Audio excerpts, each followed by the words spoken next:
So my uncle goes to work at the restaurant with my father. And my father and my uncle was a Jehovah's Witness, and so my grandmother wanted us all to switch from Catholic to being Jehovah. But my father, he was on cocaine, and my mother, thinking she's Aunt Margaret, teasing the hair with the vodka bottle, but we're still having pasta on Sundays. But to make a long story short, the meatballs got burnt. And welcome back, Corkies, to another episode of Crips and Corks. I'm your host, DJ, here with my co-host, Paul, as usual. Paul, how the hell are you? I'm doing great. You know, we're out here, we're living our summer fantasy, living the dream. Last episode of July, hot as shit. We have like 2 more months to go. I'm not actually here right now. What do you mean? I'm actually, at the time this comes out, in the beach. Delaware. Actually, no, I think that was last episode. I think I'm actually back by the time this one comes out. Either way, the beach. The beach. Ooh. Gonna go find some mermaids. He's gonna rail some beach people. Or whatever you do at the beach. Ooh. Spooky. Paul, when's the last time you were at the beach? Oh, wow. Do you count the beaches of Ireland? Because if not, a long time ago. Like a year or 2. That checks out. How was your week? Tell me what's going on in Paul world. My week. Honestly, I've been haunted, you guys. And this is something we need to discuss right here, right now on the podcast. Katy Perry just released her first single on her new album. It's called Woman's World. That's nice. And I was rooting for her. But, girl, it's a flop. She said, sexy, confident. She is heaven sent. And it's like, girl, what are we doing? It's not a bop and it's not a banger. Not to diss Katy Perry, but when you are tapped to be a judge on American Idol, you are not necessarily at the height of your career anymore. Yeah, you're not exactly American's Idol anymore. No, it really says something. I mean, when I say the name Paula Abdul, what do you think of? Adore Delano. Because When she I was say- on Drag Race. Who? Paula Abdul was a guest judge on RuPaul's Drag Race Season 6. But I mean, you know her, like people our age. Yeah. We know her from... She did Opposites Attract, right? Wasn't that her song? Maybe. I thought that was one of her But songs. the fact that we just know her from American Idol. When I say Randy Jackson... I don't know what Randy Jackson did besides American Idol. Exactly. I mean, know. The only, American Idol judge who did something other than American Idol was Simon Cowell. And Simon Cowell just makes a career out of judging talent competitions and being an asshole. In the best way possible, Simon. We love you. But I mean, when you are tapped to be a judge on American Idol, your career's in the toilet. This is the only way you're making money, other than the residuals or what you've already done. We don't want you. You're not going to do the halftime show at the Super Bowl. You're not selling out Madison Square Garden. Well, to be fair, Katy already did the halftime at the Super Bowl. We remember that Left Shark thing. Katy had her time. Yes, but it's over. It's dead. Just retire. She was part of the Gay Awakening, Firework, everything. We stand that. It's just, she keeps trying with the big comeback, and it doesn't keep landing. And I want it to land because Hot and Cold, Kissed a Girl, so many classics. She was so good. But also, a lot of those songs, like the classic Katy Perry songs, I don't think she wrote them. She might not have. I think they were written for her, and because I think I was reading somewhere that Katy Perry started with her own music, and it wasn't until she started recording other people's music that she got big, and now she's trying to parse that into a career on her own. But not everyone can be a singer-songwriter, Paul. That is so true, and it makes me sad because I do want to root for Katy, and I do want her to get up in the gig. But unfortunately, it's just not doing it for me, girl. I'm sorry, Katy. Sometimes, it's like the whole JLo thing. Sometimes you just gotta admit when it's time. Yes. J-Lo is another one. Retire, girl. You earned it. I agree. Go rest. Yeah, you Stop did. doing those Pilates. Eat a cheeseburger. Right, you have... Eat some French fries. Exactly, you You enough have money. done the work. You have made the world what it... Oh, I'm sorry. You're fine. What it is today. No, go eat a cheeseburger. Have some cheesecake. And rest. I agree. Now, while you tell me about your week, I'm gonna plug in my computer real quick because she's about to die. Shnikes. What's going on in DJ world? I really can't tell you. It was a pretty slow, uneventful week getting ready for the beach. We're matching again. We This are is 2 matching. episodes in a row where we managed to nail the assignment. We did. I mean, look how punk rock I look. Like, who the fuck is she? I'm giving... Yes, you look very Sam and Colby. I'm giving Colby core. Get into And that. I look like White House Black Market. What's White House Black Market? It's like a women's professional store. Oh, never heard of it. Probably above my pay grade. Which reminds me, when I was in high school and I was in French class, my teacher would sell candy bars and sodas. So did mine! But, so she did it to like finance the French club. But, so we had it in a black desk, like a desk that was painted black, but also it was very against the rules for teachers to do that. So she called it, and she even had a sign over it, and it was called Le Marché Noir, which is French for the black market. Oh, girl. Okay. I stand that. I stand the black market. I didn't know you took French. Well, she was the French and Spanish teacher at my high school, but either way, she was selling the goods, okay? And she was selling it to fund her trips, well, I guess the students' trips? Her trips to France or overseas or wherever. I don't know. I was too poor to go on those trips. But the tea is, the gay kid in my school, if you went to Fort Hill High School, you know who I'm talking about. The gay kid other than me who had a boyfriend, he slept in a bed with one of the other gay kids at the school while he was on that trip. You had multiple gay kids in your school? Yeah, I was the first one to come out though, bitch. I claim it. I was the first one to come out. And anyone who says any different is a goddamn liar. I just want to take They're this. goddamn liars is the point. I'm sorry, that was just like rattling and it was annoying me. But the point is, I was so jealous because that gay kid in my school, he had money, he had a boyfriend, and he never slept with you. That's besides, he had the audacity. He had the audacity to go to another country and lay in another bed with another man when he had a boyfriend at home, and he had money and he had good grades. And you know, if you went to Fort Hill High School, you know exactly who I'm talking about. And this is me letting you know I know, and that I'm still bitter about it. Well, you know, Joe, what I'm hearing here is that you're mad that, looking back, you were unable to turn this into an opportunity for yourself and steal his boyfriend whom he cheated on off of him. Yes, I am very bitter that I did not have this experience in school of having a boyfriend and having everything he had. He had the perfect life. And he's probably on crack now. Maybe. We're moving on from that. We're moving on from Paul's bitter stage. Let's talk about somebody who really does have everything. Who? Our hot guy of the month, Tom Period. Daly. Let's get into And this it. is our final episode of July, so this is the conclusion of Tom Daly. Thank you so much for being our hot guy of the month. I think by the point this comes out, the Olympics in Paris have started. We have probably seen a couple events where Tom has competed and hopefully has won gold. And so I want to throw back to the last Summer Olympics. Okay. When Tom developed a hobby quite publicly.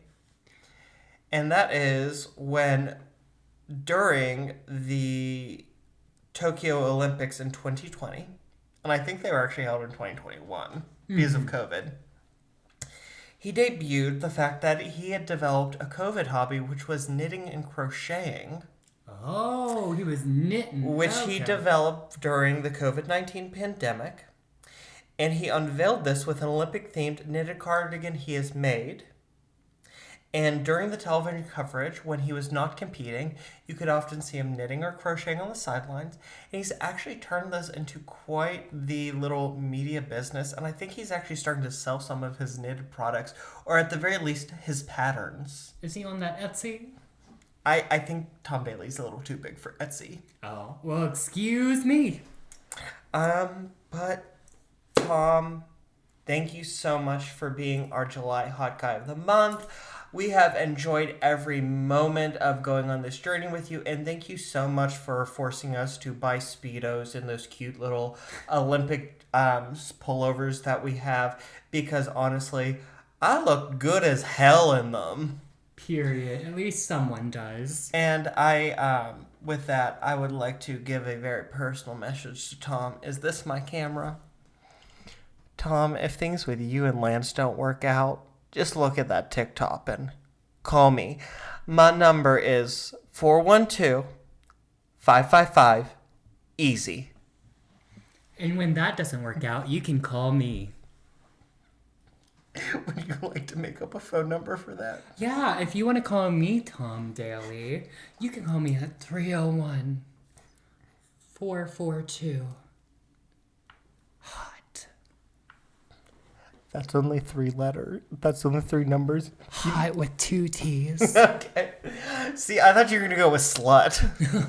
I thought you were going to do That would have been funnier. I thought you were going to go like 412-555 slut.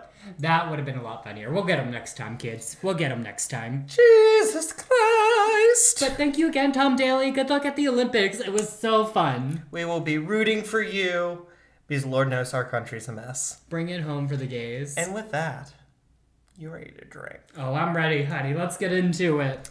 I've got a bottle that I actually chilled this time. If you can't tell by the amount of condensation that is pouring off of it. Oh no, the condensation. That looked like a seizure, sorry. I have got a bottle of Kendall Jackson's Vintner's Reserve Pinot Gris. Period. Get into that. Since 1982, our family has been inspired by the belief that great wines come from exceptional vineyards. We grow grapes on mountains, hillsides, ridges, and benches from California's coastal growing regions, crafting wines of superb quality and elegance. Our roots in the land run deep, and we are committed to sustainable practices for the good of future generations. Iconic. We love a sustainable wine. Ooh, she was loud. Period. Whew. I did that on purpose. ASMR pour.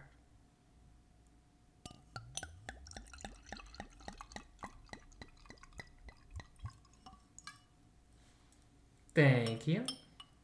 Are you feeling tired?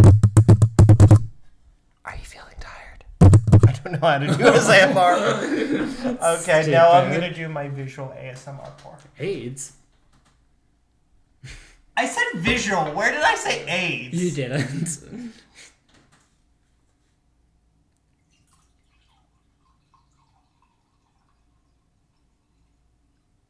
You better fill that glass, bitch. I did. Cheers.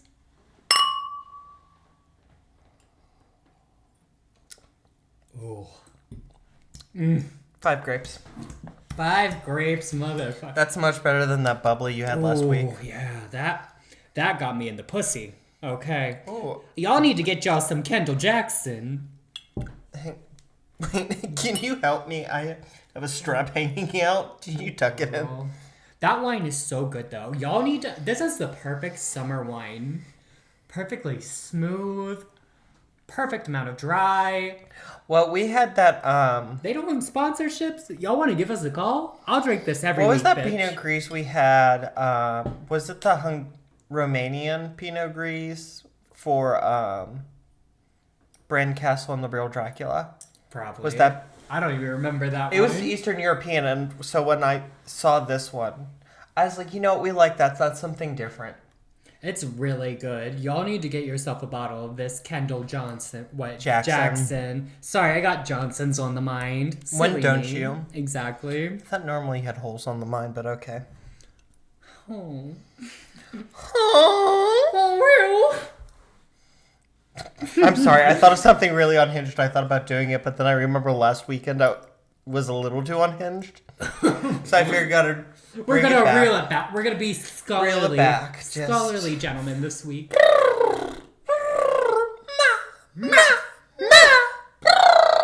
Enough.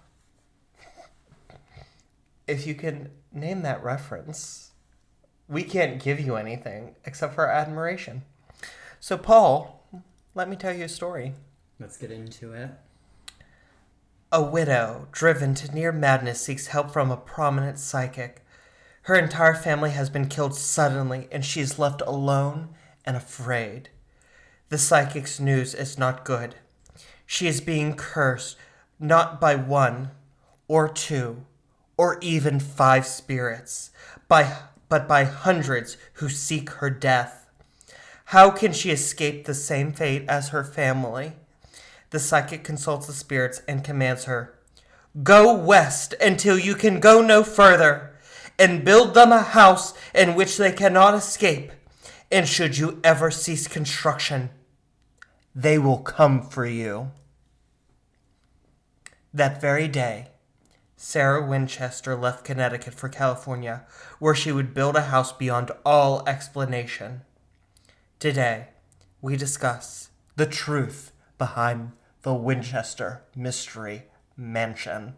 Period. Get into that. Also, can we talk about how my delivery lapsed into the nights, the lights went out in Georgia?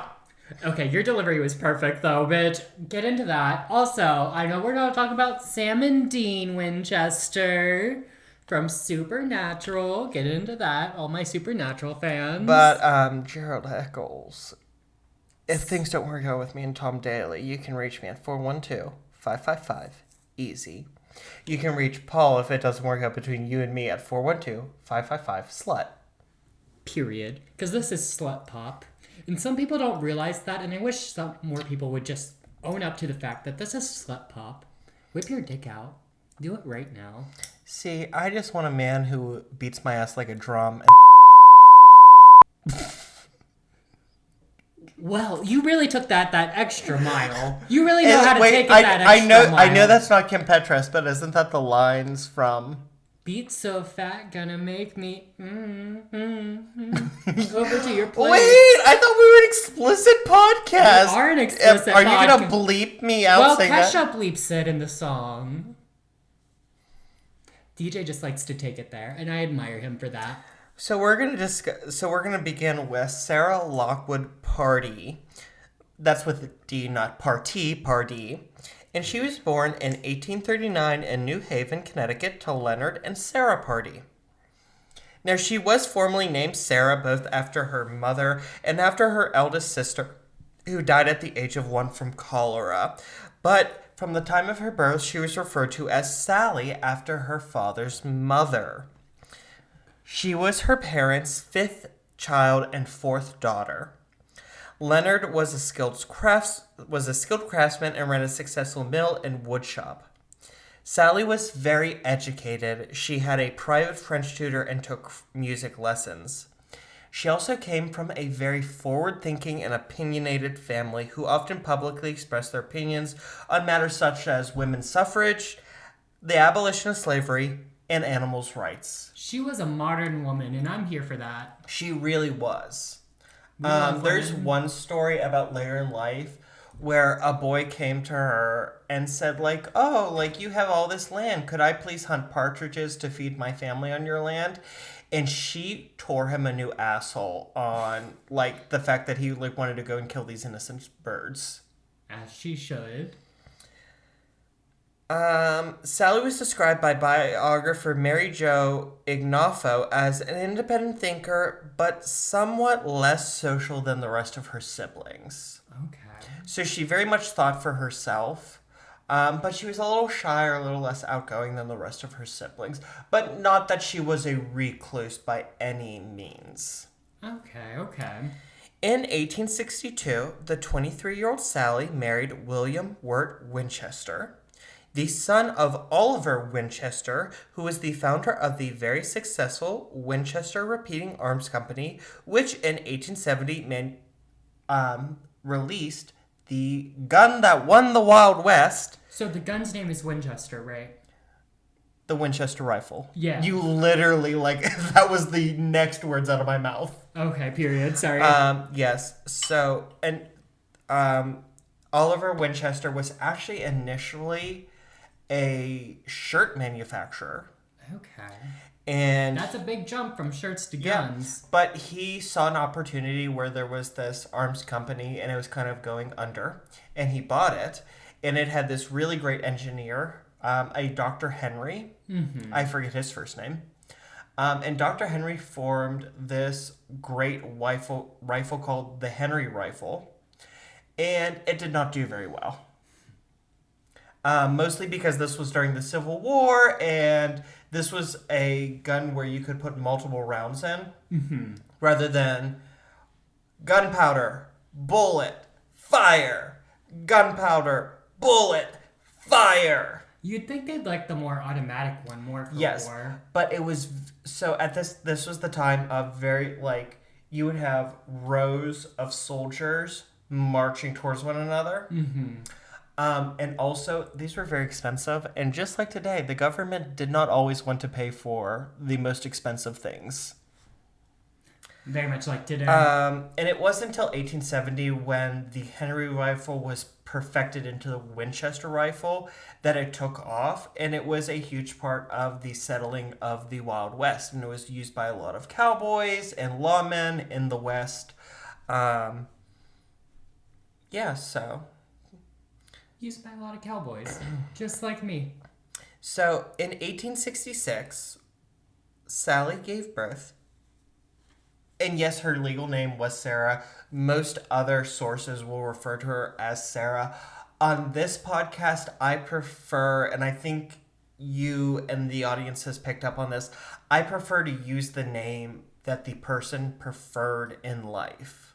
I'm here for that. So she, yes. And she did prefer this. She never signed even legal documents as Sarah, always as Sally. So, like, I respect that. It was a legal name. She never went by Sarah. No, I respect that. This was also a time period, like I said, her mother was Sarah. This was a time frame where, like, yes, you would have children named after their parents, but they would probably go by middle name.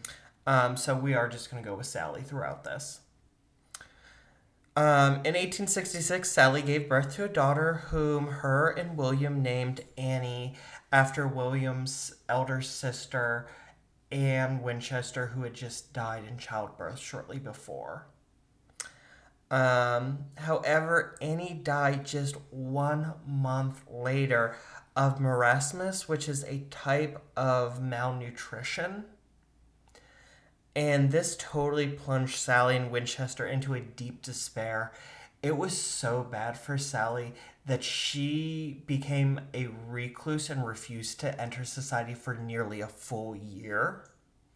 And this is at a time when it was very normal for children to die.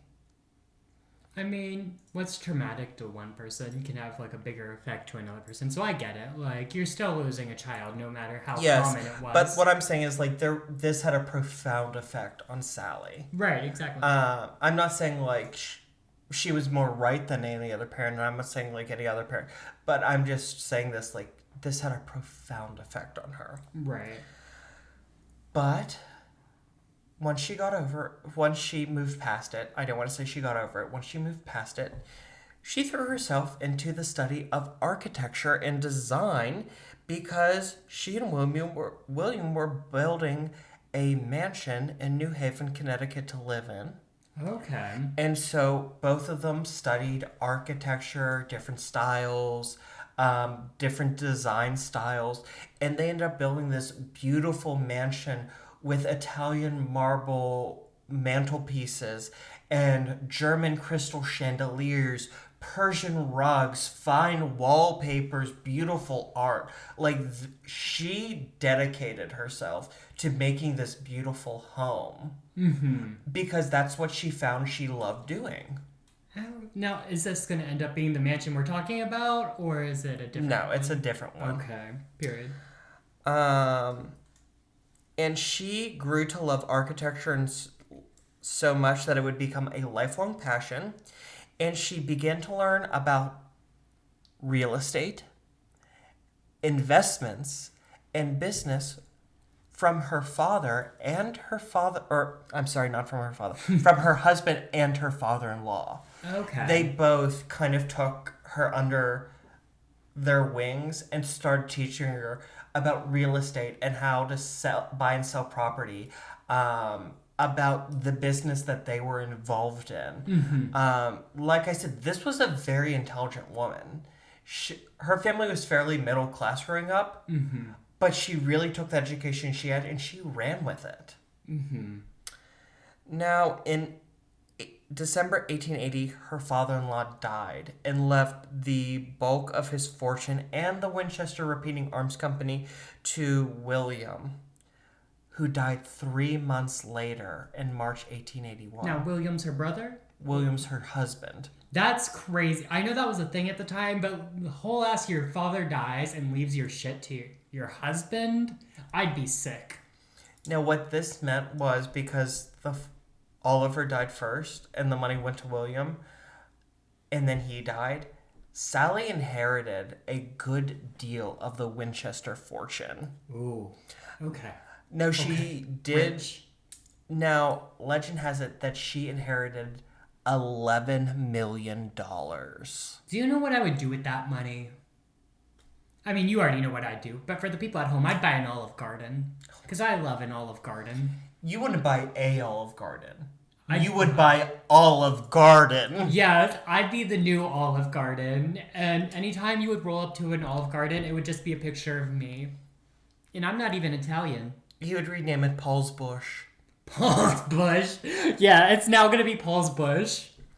And we're going to have 7 of them in Busch Gardens. Speaking of, I saw on Target's website today, they're doing a sale on Nair. You should get one. It's buy 2 get 1 free. Bitch, shut the fuck up. I'm sorry. We were talking about Paul's Bush. It was right there. Oh my god. Oh, not on today. Back to Sally. In 1884, Sally set out for California, leaving everything she knew behind her on the East Coast. Legend has it that Sally was plagued by the spirits of those killed by the Winchester rifle in the Wild West, and that these spirits killed her husband and daughter and would come after her unless she moved to California and built them a house, as told to her by prominent Boston psychic Adam Coons. Now, that's an interesting thing right there. So, would the people who were killed by the rifles, would they haunt who made the rifles or the person who shot them with the rifle? That's really a very philosophical question, I feel like. So the legend has it, so basically, because this was like one of the first guns in history where you were not, like I said, gunpowder, and I think I messed up earlier. It was gunpowder and then you had something to ignite it. Yeah. And then the bullet. So that takes a lot of time. But hey, this rifle made it a lot easier that you could just go. You would have the bullets in there, you'd put the gunpowder in it, and it would be bang, bang, bang, bang, bang before you ever had to do any of that. So you could mow down 6 people without having to reload your gun. I do still feel like it's still a philosophical debate. Do we blame the person who made it or the person who used it to kill people? It's a very philosophical debate that there's really no answer for, I feel like. Unless, I mean, everyone's going to have their own different opinions on it, but... It's a legend, Paul. And we're going to get to this. We can have this discussion again later. For all we know, Literally later on the episode, we can have this discussion. Okay, sorry. In 1886, she purchased a 45-acre ranch in the Santa Clara Valley near San Jose, California, with an 8-bedroom ranch house on it, which she named Lalandra Villa. Lalandra Villa? Yes, so Lalandra is a region in Spain that she had visited with her husband. And this region of California reminded her of that region, which is why she called it Lalandra. My problem is it should be Lalandra Villa. My problem was because I kept trying to do the Spanish pronunciation of La Lantra, I kept trying to say villa in a Spanish accent, which probably is incorrect. Either way, what can you do? But immediately upon purchasing and moving it in, she set out on a very ambitious construction project. So ambitious that the house increased from 8 to 26 bedrooms within 6 months. That's a lot of bedrooms, girl. That's 22 additional rooms in 6 months. That's a lot. God damn. The construction was ceaseless as she ordered more and more rooms built and even added entire floors to the house. Some sections of the house rose from the original 2 stories to 5 stories. And she even added a 7-story tower, which the San Jose Times said had to be rebuilt 16 times before she was satisfied. Hey, she knows what she wants, and you know what? That's impressive. Say what you want, but building that much in that short of a time, that's impressive. But also remember what Adam Coons told her. If she ever stopped construction, the ghost would get her. Right. So if she stops construction, why didn't she take her good old time? Do it brick by brick, you know? Take your good old time building that shit. Instead of 6 floors, those 6 floors could have taken like 5 years. I'll tell you. We'll get into that later. Okay. Now, she did fill the ever-growing mansion with the very finest decor money could buy, including Austrian crystal chandeliers, Tiffany glass windows, exotic antiques imported from Asia, fine hand-sculpted moldings, expensive wallpaper, and French paintings. Okay. In all, the house has 24,000 square feet, 10,000 windows, 2,000 doors, 160 rooms, 52 skylights, 47 stairways and fireplaces, 17 chimneys, 13 bathrooms, 6 kitchens, and as of its completion, cost $71 million. Jesus Christ. Girl, give me like $5,000. I'll be good. Just someone, please. In addition to all of that, the house is said to have a recurring motif of the number 13. Taylor Swift confirmed. Taylor Swift was behind it. There are 13 bathrooms. There are staircases with exactly 13 steps. Mm-hmm. Windows are constructed with 13 panes. Rooms have exactly 13 windows. Are you going to tell me why 13? Well, 13 is a unlucky number, but it's Taylor Swift's lucky number, so. Well, at this time, it was considered a spiritual number. Okay, it's a spiritual number. Mm-hmm. I got you. It's, for protection, maybe. The house also boasts a seance room, which had 13 pegs with 13 different specially made robes for Sally to wear. And every night, Sally would go into this room to hold a seance from midnight to 2 a.m., where the ghosts would give her the plans for the mansion. That's crazy. This is sounding a little wild to me. It sounded a little bit like schizo. I think I read somewhere that, now this is legend, that the room had 1 entrance but 13 exits. That doesn't even make sense. How can it have 1 entrance and 13 exits? But most odd of all is the labyrinthine nature of the house. Stairs lead to ceilings with no openings. Mm-hmm. Doors open to multiple story drops. Windows open to brick walls. Entire sections of the house are sealed off. They're still finding sections of the house that haven't been seen for over a century.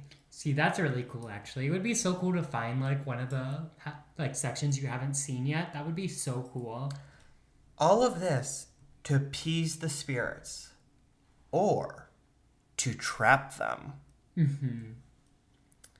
The house was an absolute local sensation that even got national news. The newspapers kept writing about the eccentric and crazy Mrs. Winchester and her crazy house that just kept going on and on. Remember, the story of the tower that was rebuilt 16 times came from the newspaper. Like, there wasn't much going on in San Jose at this time. Right. That would be the talk of the town, girl. She'd be, like, on everyone's lips. Oh, she was. Including, in 1901, President William McKinley was coming to San Jose, and the local government set up a committee and asked Sarah to host the president in her mansion as it was the finest home in the city. And she refused. Oh, she probably didn't want him around all the ghosts, all the spirits. Just 2 years later, President Theodore Roosevelt visited San Jose and insisted on visiting and seeing the house for himself, only to arrive to find the front gates locked at Sally's insistence to keep Teddy out. That's crazy. What she got against the president? She said, POTUS who? Right? She said, not on my lawn, bitch. Teddy who? She said, fuck the patriarchy. Throw the keychain on the ground. She said, I don't care if you're our most progressive president since Lincoln freed the slaves. She's got ghosts to attend to. She's got more important business, okay? She's got to have her seance with one of her fashionably made robes that she bought with her TJ Maxx rewards card. Now, remember, you said, construction had to be never ending, why didn't she take her good old time? Exactly. Now, we've already heard instances of her building rooms, tearing them down, and rebuilding them. Right. Loophole, right? Mm-hmm. Or was it? Because in 1906, Sally was asleep in one of her favorite bedrooms of the house. Now, I say one of her favorite bedrooms because to escape the spirits, she would sleep in a different room every night so that they could never find her. When suddenly, the entire house shook and the ceiling caved in on top of her and trapped her for hours. Oh my gosh. The Great San Francisco earthquake of 1906 destroyed much of the mansion, including the 7-story tower, most chimneys, and even almost the entirety of the 4th and 5th floors of the house. Sally realized that this destruction was a message from the spirits that she had to stop dicking around with the constant building, tearing down, and rebuilding, and she had to build new to satisfy the spirits.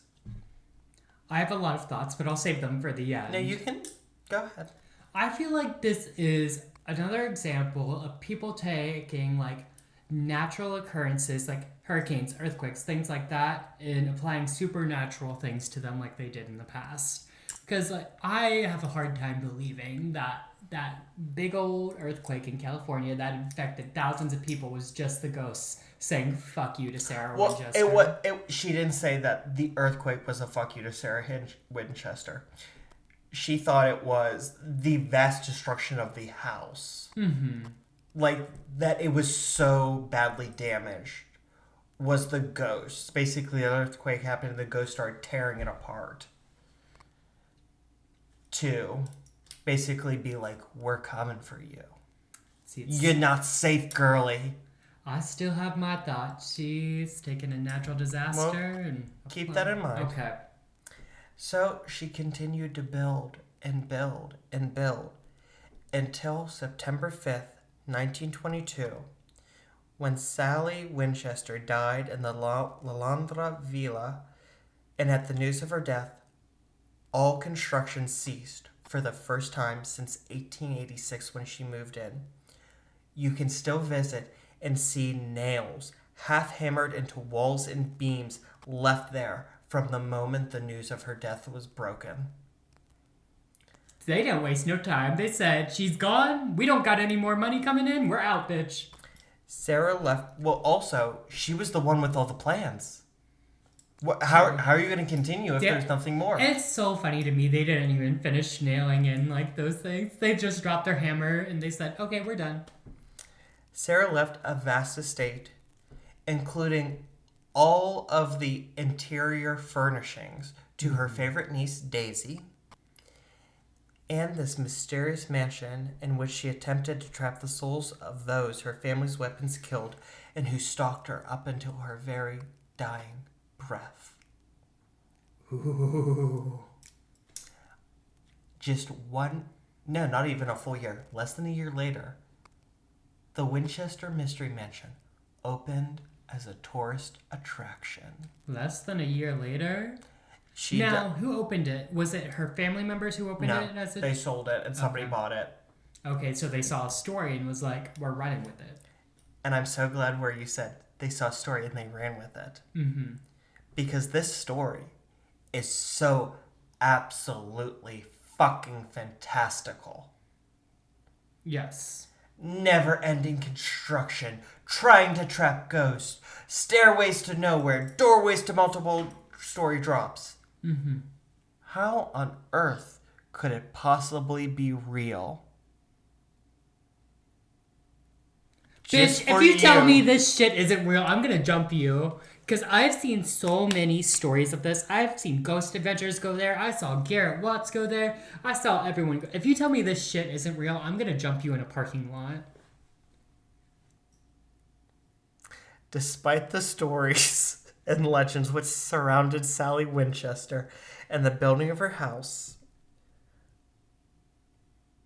the legends and stories began in the early 1900s in the newspapers and embellished in the 1920s when the mansion was opened as a tourist attraction, and there is actually very little haunted about the house, as confirmed by people who work there up to this day. They do ghost tours and they say, like, people come and they leave they have to do so much to, like, people come because they're like, we've seen this on Ghost Adventures and Haunted America. Yeah. Like, we're so excited, and they get there and nothing happens, and they're like, oh, listen to this. Like, look at this. The way I thought the Winchester Mansion was one of the most haunted places in America. The way... I am so shook right now. Like, so, I have to admit, where are we at? We're at about just under 45 minutes. This probably is going to be a shorter episode. And actually, before this, we just did a back-to-back episode, even though we changed clothes. I had to take half an hour to finish my notes because I have written and rewritten these notes 5 times. Mm-hmm. Because I could not find any substantiated ghost story from this house. Yo! And I had to figure out how I was going to present this. What's really shaking me is we watched Garrett Watts' video, which was like an hour and a half, and there was like ghost shit going on there, Samantha. And he just walked away. Yeah. This is one of the most famous hauntings in America, and you're telling me that it's just like, LOL, it's folklore. It is. But also, it's not called the Winchester Haunted House. It's the Mystery House. Why? And here's the thing. And this is what we're going to get into. Okay. Why did Sally Winchester build this house with staircases leading up to blocked-off ceilings, with windows looking on brick walls, doors that open to multiple story drops? How do we make sense of this? And one very easy way to do it is to say this legend of a psychic told her to do it, and she did it. Now let's go back. Well, Homegirl was probably very impressionable. She was probably very vulnerable at the time. She lost her husband, her kid. Let's go back to the beginning. Okay, let's go. Let's do it. Sally was described as intelligent, level-headed, rational, and above all, being a really good businesswoman. Okay. Does this sound like a woman who would get taken in by a psychic? You know, probably not. She sounds like one of those dolls that probably wouldn't believe in it, now that you say that. Also, a lot of the stories say her daughter died, and then her father-in-law died, and then her husband died within a year. Mm-hmm. I already explained. Her daughter died in 1866. Her father-in-law died in 1880. Her husband did die 3 months later, which is a very quick succession. Yes. But that's normal in this period. Yeah, just but like... even then, she didn't move to California for 3 years. And it was 5 years after her death that she finally bought this property. Okay, this is crazy. Keep going. Now, that I'm so story sorry. of her seeking advice from famed Boston medium Adam Kuhn, there is no record of any psychic named Adam Kuhn He don't exist? in America, let alone in Boston. Okay, but at the same time, could there be a psychic out there who actually did this but went under a different name? No, because this is the height of spiritualism. Think the Fox sisters. Okay. This is like, if you could claim psychic ability, you were a celebrity. You could charge any amount of money. You have to remember, Mary Todd Lincoln and Abraham Lincoln were inviting psychics to the White House to have seances in the Red Room. Mm-hmm. And you know they were dishing, like, Mary Todd Lincoln was doling out cash for that. It wasn't enough that the president and first lady were inviting you to the White House to have a seance. You know Mary Todd Lincoln was pulling out her checkbook. How many zeros behind that? No, one?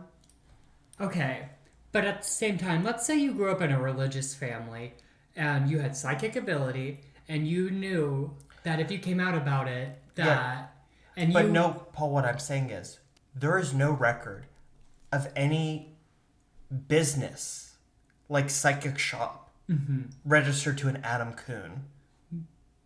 What if he did it under the table? What if that was like his underground drag name? He didn't want the fame. He actually had an ability. He grew up in a religious family. He didn't want anyone finding out. He was doing it to help people. Get what I'm saying? Get what I'm throwing down there? Yes.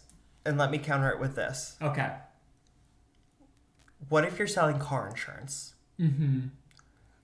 And then you start selling crack. If you're selling car insurance, are you not going to list your business on Google or in the phone book? That's true. Because this was a business. Even if he adopted a name, I'm not saying like, okay, maybe Adam Kuhn was not his real name. Mm-hmm. I'm saying that there is no person claiming to be a psychic named Adam Kuhn. That's crazy. The real reason she chose to leave Connecticut in the 1880s was because in 1880, her mother died and then her father-in-law died. The next March, her husband died. And her doctor, she had arthritis. She had really bad arthritis. And she lived in New England. And her doctor said, you have to move somewhere warmer. That's the only way your arthritis is going to get better. And she didn't leave until 1884 when her eldest sister, Mary, died. At which point she chose California, not because the psychic said you have to go until you can go no further, but because she said, well, I hear California has a good climate, and it has a lot of land, it has good land, and it's cheap. Ooh, girl. This was a businesswoman. Okay, it's all coming together. Okay. She could have moved to Florida, but Florida was already a resort area. Mm-hmm. Who was living out in California? Prospectors, miners, adventurers. The business was there. She could buy that. Nobody was buying farmland. Mm-hmm.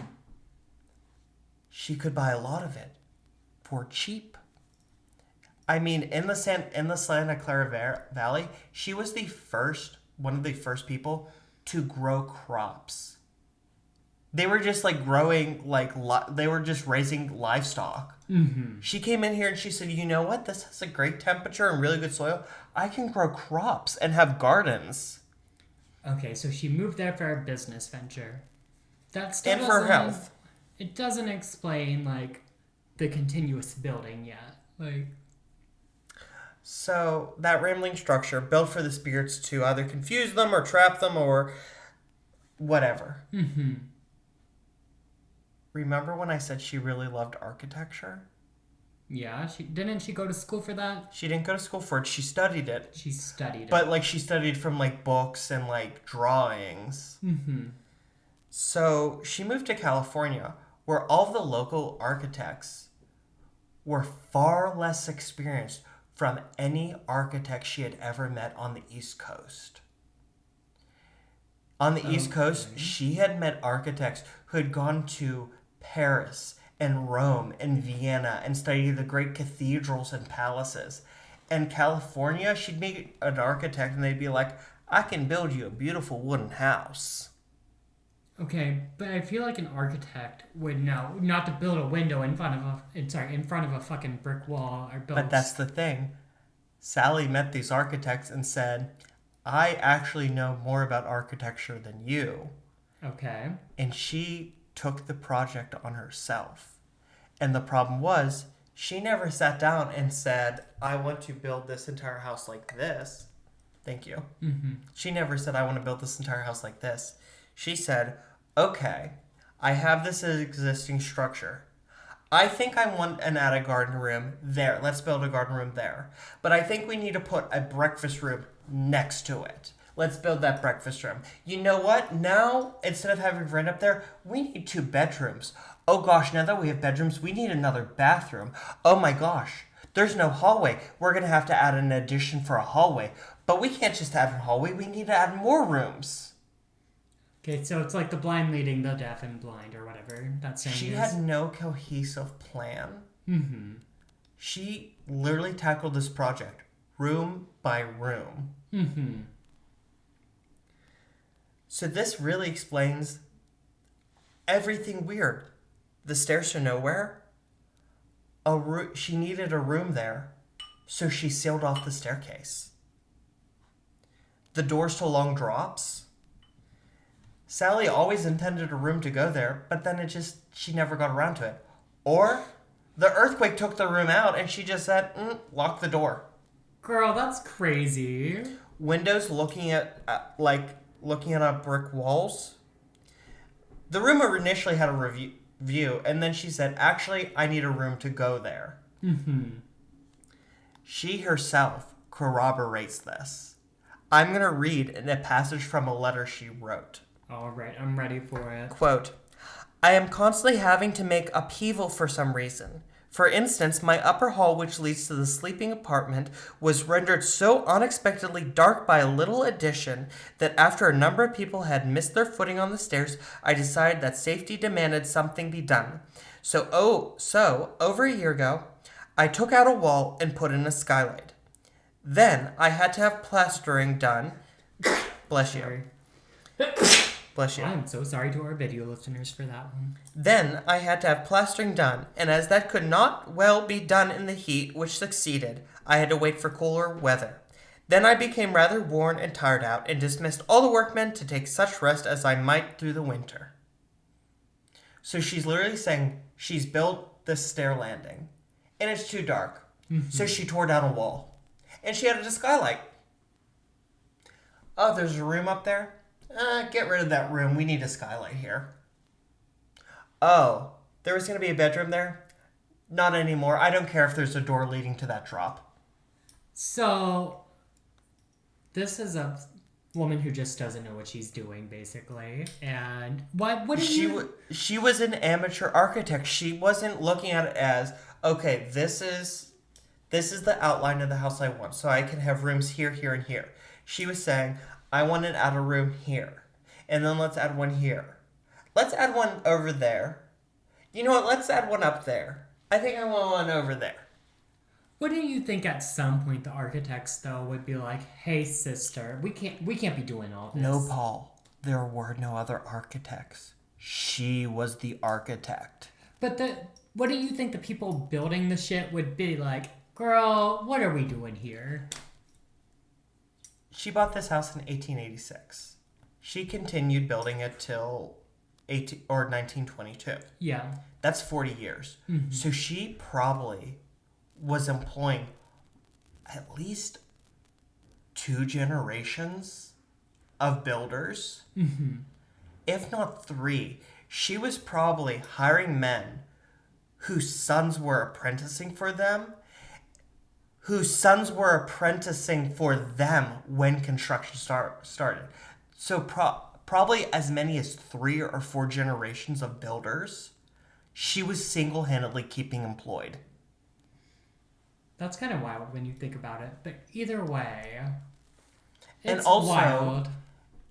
She could have been hiring just regular carpenters who all they'd ever built before was a barn.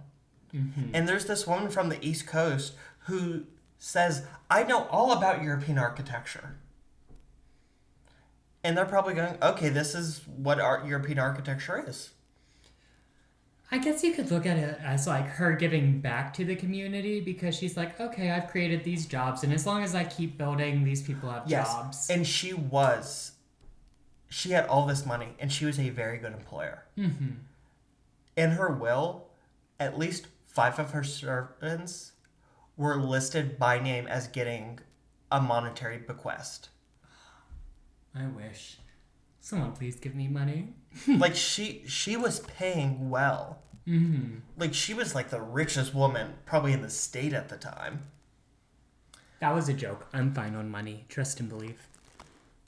Now, I'm really, really gonna debunk the home for ghosts or the ghost trap theory, because what about this never-ending construction? Yeah. Well, after the 1906 earthquake, construction did stop. Makes sense. There was an earthquake. At that point, Sally Winchester did not add anything more to the house. Instead, she told the workmen that all of their efforts were to either salvage rooms that were damaged or to brace the remaining structure so that further earthquakes would not knock the rest of the house down. Okay, that makes sense. That's rational. Like I said, at one point the house was 5 stories tall. Mm-hmm. And she went, you know what? Those 2 stories really aren't safe anymore. Take them down. Mm-hmm. And add a roof. That's a lot of work, clearing it away. But it's not growth construction. Okay. And the story of Sarah Winchester being trapped in her bedroom underneath a cave ceiling isn't even true. Oh my god. What is true anymore? What are we doing? She wasn't even in the house when the earthquake struck. There was so much construction going on. She had actually bought another house in Atherton and moved there while the work on the mansion continued. Okay. That's wild. And furthermore, while it said construction never stopped, there were months and weeks at a time when Sally would say, I really can't handle this anymore. Can you just all take a break? I get that. If you have that much construction going on at your house, that would get annoying. It would get annoying. Like, you would be so aggravated with all those workers in your house. Yeah. And even the letter up above, she said, yeah, you know, I had that wall turned down and I had the skylight put in, and then they had to replaster, but it was too hot. And by the time it was cold enough, I said, I am just too tired. Go take a break. Mm-hmm. And she could do that because she had the house in Atherton. She had multiple houses in Palo Alto. In San Francisco, she had a houseboat she called the Ark. Mm-hmm. And a lot of people say that she had bought this because she thought there was going to be a second biblical flood. She didn't. The fashionable thing then was to have a houseboat in San Francisco if you lived in California. Mm-hmm. So what was the point of all of this then? Right, what are we doing? What are we getting at? Sally did not move to California alone with her memories, her grief, and the harassing spirits that legend says she did. She actually moved with all of her surviving sisters and their families. Oh, so she needed rooms for all of her family. Her intention was to build one home in which they could all live together. Oh. And remember I said she owned other homes? Mm-hmm. She owned many. Some of them she lived in. Some of them were for her family. She wanted a little Winchester commune girl. I mean, she had no husband. She had no kids. Mm-hmm. She had gone through a lot of loss in a relatively short time. I don't blame her for wanting to gather all of her family around her. Mm-hmm. She had the money. In fact, all of her siblings, until her death, she supported them financially. Mm-hmm. And then in her will, she left trust funds for each of them. And once her siblings and her nieces and nephews died, all that money went back into a hospital back in New Haven in her husband's name. She had that much money that she just supported her family. That would be nice. So, let's go into some of that odd stuff. What about all the number 13s? Yeah. That can't be a coincidence. Yeah. It's not a coincidence. All those were actually added in the 1920s when the house was opened as a tourist attraction. Okay, so as to add on to the whole supernatural Exactly. thing. Oh my god. So, we've debunked the stairs to nowhere, the doors to nowhere, the windows to nowhere, the number 13. Right, right. What about some of the other weird stuff? Like really oddly shallow stairs. Okay. Because the staircases had really shallow stairs, like you barely had to lift your foot to get to the next one. Mm-hmm. Paul, why did she move to California? Because arthritis, she's old. It makes it easier for her to go up the stairs. Exactly. And what about oddly placed rooms? Why are there like 6-hole kitchens? As her mobility got worse and she was reduced to living in less and less rooms, she probably said, you know what, put a kitchen there because I'm tired of my food getting cold waiting for it to come from the other side of the house. Oh, that makes sense. That makes sense. So is this all about the architecture? Are we going to get into spooky things? What about the seance room? Exactly. What about the seance room? The seance room was most definitely added after Sally's death. Oh my god. Why? Why are they lying? Wake up, sheeple! Wake up! On all of her plans, it is shown that it was either to be used as a garden room or as a breakfast room, always called the Blue Room, as discovered when they pulled a wall down in the ballroom and they found plans that were stuck in the wall. Oh my god. I hate it here. There is no evidence Sally ever conducted private seances, especially as during this era, seances were not private. They were always public affairs with guests, friends, and family as entertainment. There is, in fact, very little evidence Sally ever believed in spiritualism as a movement at all. I hate it here. You have ruined my entire life. To emphasize the fantastical nature of the stories and legends of the Winchester Mystery House, let's re-examine the 2 stories of presidential visits to the Winchester Mystery Mansion while Sally was still alive. Okay. In 1901, when William McKinley did visit San Jose, a committee was put together to select his accommodation, and the Winchester home was floated as an idea as it was the largest and grandest in the city, but was scrapped because Sally was very unenthusiastic at the prospect of welcoming the president into her home. So it wasn't even real, kids. What is real at this point? And the local government was really like, the newspapers all refer to Mrs. Winchester as a crazy lunatic who's building this weird mansion and tearing down its 7-story tower 16 times because she didn't like the look of it. Mm-hmm.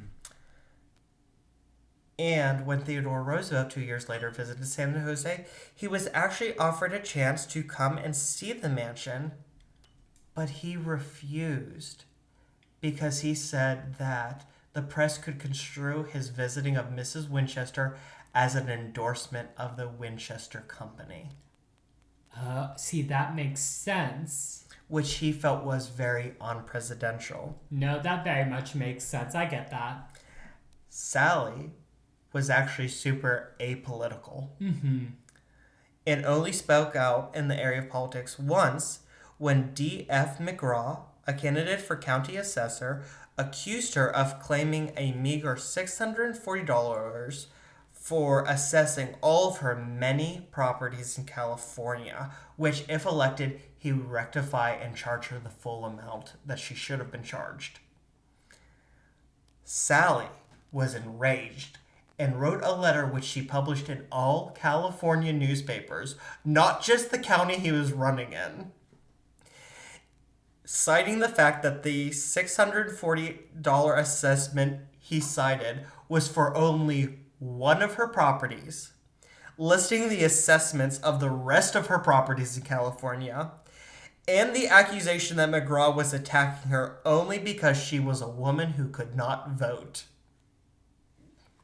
This is a lot, guys. McGraw lost that election, in part because of Sally's letter. All historical records show Sally Winchester was a shrewd businesswoman who turned her fortune, although it was never as vast as legend states, into a larger one, able to support both herself, her family, and her hobbies. An advocate of the causes she believed in, and a student of design and architecture who's painfully naive in how to properly plan a building project, but nonetheless had an eye for beauty and modernity, as many spaces in the house were decades ahead of their time. And now, there are paranormal investigations continuing to go on in the house, and they are finding things, but most of the things they're finding aren't related to the Winchester rifles. It's to workmen who may have died during construction, Okay. staff who died on the property serving Mrs. Winchester, Okay. or it could even be spirits who are coming in because it's being shown as a welcoming place for them by the sheer fact that we, as believers, make it a welcoming place for them. So it could still be haunted. It could still be haunted, but to say it is the most haunted house in America, as some people claim, I'm sorry, I have to debunk it. I mean, it could still be very haunted, just not for the reasons we think. Yes. So I'm going to hold on to that, because I like to believe. And Paul, we don't have a smasher pass for this episode. I can imagine. But I have a proposal for you. What? After me debunking on why it may not be haunted, I have a proposal. Okay. That we begin planning to visit San Jose and going to the Winchester Mystery House to find for ourselves if there are any ghosts there. Yeah, I've never been to Wyoming, so that sounds like a good time. I'm not sure what they do over there in Wyoming, but it sounds like a good time. I'm down. And that's all she wrote, folks. This is Paul's last episode as co-host of Crips and Corks because he cannot tell the difference, despite the fact I said California more times I can count. Do not follow him on social media. If you'd like to follow me on social media... No, bitch! I have things to say, bitch! Bitch. Okay. First of all... Okay. Wait, before you begin, Okay. can I say something? Yeah. Before you go into your litany of complaints, Okay. and before you cuss me out, can I say no one, absolutely no one, is as disappointed by the turn this episode and the research turned out than I am, because I was so excited about covering this. I know, because this is such a legendary place. But I was literally, up until 1 o'clock this morning, I was doing research and rewriting my notes because I was torn between I can either propagate blatantly false folklore stories or I could do Sally Winchester a goodie and talk about who she really was as a person. I mean, you really did the ethical thing, which was telling the truth, right? And for the first half of I guess the last probably 30 minutes of the episode where we were debunking things, I was very discouraged. But you really brought it together at the end where you said it's probably still haunted, just not for the reasons we think we are. And here's the thing. I think that that's why there's no verifiable proof of haunting. Everyone is looking for a Winchester rifle victim. Mm-hmm. Everyone's probably looking for Sally Winchester. Bitch, her beloved husband and daughter are dead. Ain't no way, ain't no how she stuck around in that house. Right. And it really, honestly, so what it goes back to too is like the philosophy that I said at the beginning. Do we blame the people who made the rifle or the people who actually shot the people with the Winchester rifle? And that's the thing. I think with her being the heiress to an arms company, it's very easy to say she did it because of the people who were killed by the weapon. Mm-hmm. But when it comes down to it, guns do not kill people. People kill people. Not to get political, Ooh. I do not advocate for the ceasing of the manufacture of firearms. I do not even think that we as American citizens should be denied firearms. However, I think it's ridiculous that there are certain parts of the country where I can walk into a gas station and buy a firearm, and all they do is they check my ID to make sure I'm over the age of 18. Mm-hmm. That is crazy. I do agree, and I definitely agree without getting too political in the pod, I definitely agree with gun control, and there are way too many gun violence situations in this country, and way too many people die from gun violence in this country. But again, this is a paranormal podcast, so we're moving forward. Yes. But hey, Mr. Glock, good news. Nobody killed with a Glock is going to haunt you tonight. I don't even know if there's a Mr. Glock. It's such a... Because, like, do you think the people who make cigarettes, like the people who profit off cigarettes, do you think people are haunting them that die from cigarettes? No, but here's the thing. I think it's a real... Sorry, my ratings just are very... throw things at me, why don't you? I think blaming the arms her family manufactured is a very convenient launching point for a very compelling legend. It very much is. I completely agree. Like I said, I hope it is haunted. I don't think it's haunted because they say it's haunted. But you know what? If I was a ghost and I just kind of wanted to be... And here's the thing. There are still sections of the house that are sealed off because after the earthquake, Sally said, it's just not stable enough, seal it off. Mm-hmm. I mean, in the last decade, they found an entire ballroom that had been lost for over a century. Which is really crazy, honestly. So, if I was a ghost and I just want to be left alone, and I found this house with stairways to nowhere, and hey, this bedroom has a door that opens up to a drop, and nobody comes in here because of that, I'm gonna live here. Or I'm going to come live in this sealed off room because I don't want anyone bothering me. I feel that. You know what? We might have to do a live to continue this because, holy shit, this episode has been crazy. Things I thought have been true are just not. And I will say, we are not only paranormal podcasters. We are also paranormal investigators in that we research topics. Right. And I feel that we do have a duty, like Bran Castle. Where if we research a topic and we find it's not haunted, I think our job is to promote the facts and not to propagate fictions. Because here's the thing. Mm-hmm. How can we expect you, the listeners, to believe us if we ever do a paranormal investigation of a haunted site and say we saw this or we heard this, to believe us if we are coming to you and saying there is actually no evidence that this place is actually haunted? It's very true. Journalistic integrity, I guess, is what that is. And you're very We're investigative journalists. That's what we are. Investigative journalists. And now you guys know the full tea of the Winchester House. But even though it's very disappointing. But you know what? It's ruined. Do you know what? We're going to launch our OnlyFans with special member-only, fully clothed, non-sexual content. Are we doing that? Is that launching? Huh? Is that actually launching? Are we actually doing it? I mean, we're not launching it immediately. Okay. But in the future. Period. Okay. But I would like to emphasize again, fully clothed, non-sexual, non-explicit bonus content. Period. Please, if you enjoy us, go there. We will make it worth your while. Non-sexually, fully clothed. Not sexually at all.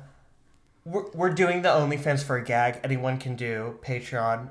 We're OnlyFans girlies. That's our brand. It's such a brand move for us to be on OnlyFans. But if you donate to us, it is going to go towards our hosting fees. It's going to go towards us buying wine for the episodes. And if we have some left over, we will go on trips to places like the Winchester Mystery House. And we'll see for ourselves if we can get any paranormal activity. Exactly. We'll let you guys know what's up. We'll give you the real tea. Unfiltered, unscripted. Because I'm really disappointed after listening to years of paranormal podcasts covering it and talking about ghost adventures or ghost stories. And I literally Googled Winchester Mystery House ghost stories.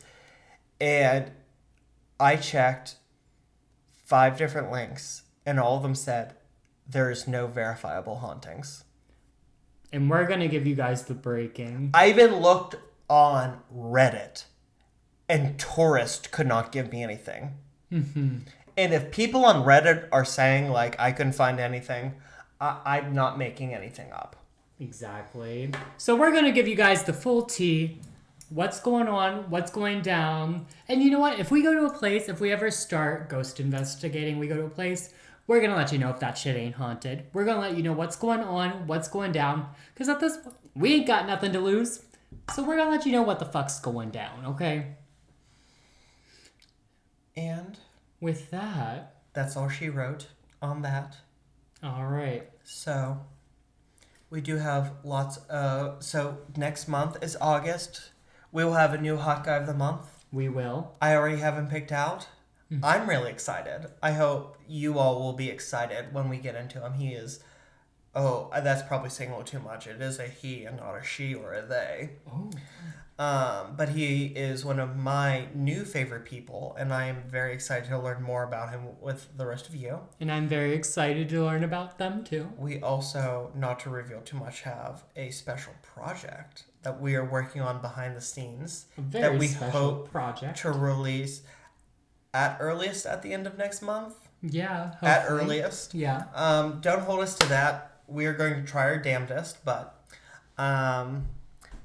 no, guys, we love this community that we have built. You guys, we put our hearts and souls into this shit. We love you guys. And if we did not love you, I would totally come on here and bullshit my way through made-up hauntings about the Winchester Mystery House. But I love you, I respect you, and I want to present you with the facts as I find them. And if we pledge to do that for you guys in the future. And with that, if you are listening and you find one of us has said something as fact that is not true, call us out. Call us, please. Comment down below and call us out, you know? If you're listening to us on Spotify or Instagram, hit that text us link. Shoot us a text. Hey, I know you said this is a fact. actually, I know that it's not because of XYZ. Or if you have comments on the Winchester Mystery House. If you're as disappointed as Paul and I were that we could find no substantial proof of it being haunted, text us. You can also DM us on any of our socials, on Facebook or on Instagram at Crips and Corks, or on Instagram or TikTok at Crips and Corks Pod. If you would like to write a hate letter to me for this episode, or if you have personal stories, whether about the Winchester Mystery House or not, or if you have story suggestions, you can email them to us at cripsandcorks@gmail.com. Just a PSA, please DM us or text us your comments, your thoughts, your story suggestions. However, if you have a personal story, please do that in our email, because we would like to start doing listener episodes one day, and it's just a lot easier if we have them in our email and we're able to assemble them from there. Paul, where can they find you when you're at home? You can find me at my personal Instagram and my personal TikTok at Paulember, at PAULEMBER. And as usual, guys, you already know, it's not delivery, it's DiGiorno. And if you'd like to follow me on social media, you can do so at TheRealDeechPowers on both Instagram and TikTok. If you would like to write me a love letter, please do so. You can address it to the abandoned ballroom at the Winchester Mystery House, courtesy of Mrs. Sally Winchester. She does pass all my mail along to me. Not Sally being your mailman. Oh my God, Sally is my Sally, who wasn't even 5 foot tall. I forgot to mention that. It didn't really matter much. She was a short queen. Period. And that's all she wrote. So remember, even when things are a little disappointing, you never know when a ghost might sneak up on you. So keep your crips tight. And your corks loose. Bye! I'm sorry, Paul. Please don't hit me again. Oh, I should have done that off camera so they thought it was... Good try.